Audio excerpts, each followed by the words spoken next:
உங்கள் செல்ல குழந்தைகளை மகிழ்விக்க முதல் முறையாக டிஜே அம்யூஸ்மெண்ட்ஸ் நிறுவனம் கோவைக்கு வந்துள்ளது. இதில் எந்திர விலங்குகள் பொருட்காட்சி பிரம்மாண்டமாக துவங்கியுள்ளது. இப்பொருட்காட்சியானது ஆகஸ்ட் 10ஆம் தேதி வரை நடைபெறும். இடம் கோவை செட்டிப்பாளையம் சாலை, மலுமிச்சம்பட்டி. அனைவரும் வாரீர், குழந்தைகள் விளையாடி மகிழ்வதை பாரீர். தமிழகத்திலேயே முதன்முறையாக ஸ்படிகலிங்கேஸ்வரர் பிரதிஷ்டை மற்றும் தீந்தமிழ் திருக்குட நன்னீராட்டு பெருவிழா நடைபெற்றது. கோவை கடலைக்கார வீதியில் அமைந்துள்ள ஸ்ரீ பிளாக் மாரியம்மன் திருக்கோவிலில் திருக்குட நன்னீராட்டு விழா திருப்பெருந்திரு பேரூராதீனம் சாந்தலிங்க மருதாச்சல் அடிகளார் அவர்கள் தலைமையிலும், திருக்கோவிலின் தலைவர் எஸ் விஸ்வநாதன், செயலாளர் சுரேஷ், பொருளாளர் ராம்குமார் ஆகியோர் ஏற்பாட்டிலும் சிறப்பாக நடைபெற்றது.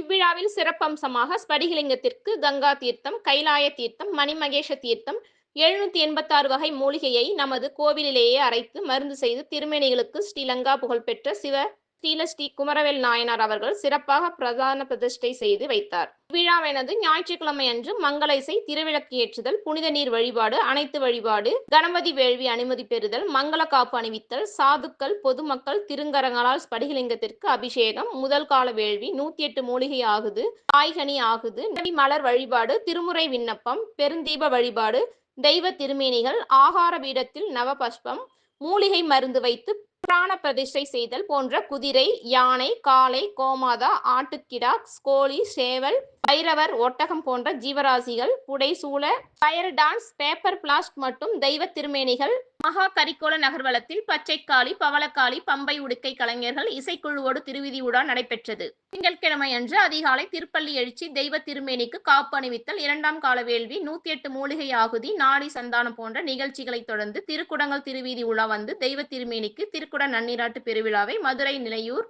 ஆதீனம் ஸ்ரீ அமர்நாத் சுவாமிகள் கரூர் இணைந்து சிறப்பாக செய்து வைத்தார்கள்.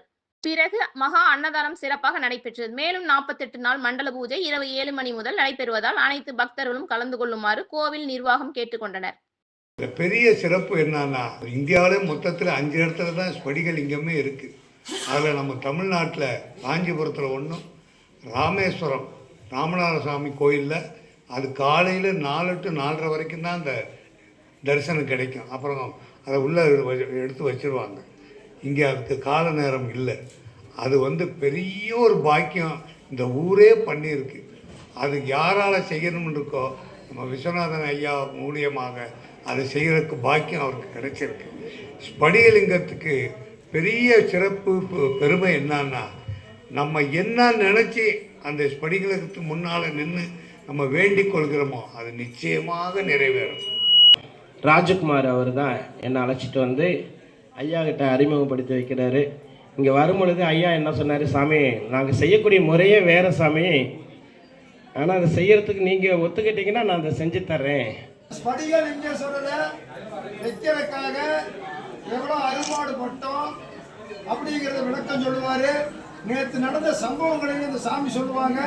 பொறுமையாக கேட்டீங்கன்னா 2-3 விஷயம் தான் சொல்லுவார். புரிஞ்சுக்குங்க. அதை அந்த தன்மையை வச்சு பண்ணிக்கணும். எல்லா எந்திரங்களும் செய்த ஸ்ரீலங்காவிலிருந்து அங்கே அத்தனை வேலை விட்டு நம்மளுக்கு வந்திருக்காரு. திருப்பரங்குன்றத்தில் இன்னைக்கு கும்பேசகம், அதை விட்டு மதுரை துறையூர் ஆதீனம் வந்திருக்காங்க. அத்தனையும் விட்டுட்டு இங்கே வந்திருக்காங்கன்னா நாம கூப்பிட்டு வரல, ஐயா கூப்பிட்டு வந்திருக்கு. அதனால பொறுமையாக 5 நிமிஷம் கேட்கும். இவர் என்றும் 16ஆக இருக்கணும்ட்டு புரோகிதர் சிவாச்சாரியார் சொல்லிட்டாரு. அது சிவாச்சாரிய வாயிலிருந்து வருவது உண்மைதானே? அப்படியே அது விளங்கட்டும், அப்படியே அது விளங்கட்டும். இது என்னன்னு கேட்டிங்கன்னா, இப்போ ஒவ்வொரு பீடத்திலையும் எந்திரங்கள் இருக்கு. அபூர்வ வகையான மருந்து வகைகள் அரைச்சி, பச்சை இலை மூலிகையை அரைச்சி இடிபொருளாகவும் பஷ்பமாகவும் கல்பமாகவும் எடுத்து நிறைய விஷயங்கள் செஞ்சு உள்ளே வச்சுருக்கோம். பூமியில் ஒரு எந்திரம் இருக்குது, மேலே ஒரு எந்திரம் இருக்குது. 2 இடத்துல கனெக்டடுக்கு ஒரு காப்பர் பைப் இருக்குது. ஒவ்வொரு பீடத்துலையும் இருக்குது.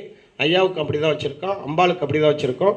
அம்பாளுக்கு வச்சுட்டு விமானம் வரைக்கும், இந்த மேல் கோபுரம் வரைக்கும் எர்த் கனெக்ஷன் கொடுத்துருக்கு. ஏன்னா வான்மண்டலத்திலிருந்து வரக்கூடிய இந்த சக்தியெல்லாம் இழுத்து அது சேமித்து வச்சிருந்து இந்த தேவதை நமக்கு கொடுக்கணும். இது சேமிப்பு கிடங்கு, கருவறை, கர்ப்பகரகம். சரிங்களா? மறுபடியும் நம்ம தாயாரோட வயிற்றில் பிறப்போமா அப்படிங்கிற ஏங்கிட்டு இருந்தவங்களுக்குலாம் நேற்று அத்தனை பாக்கியம் கிடச்சிது. எத்தனை பேர் இன்றைக்கி கருவறைக்கு போயிட்டு வந்துட்டாங்க.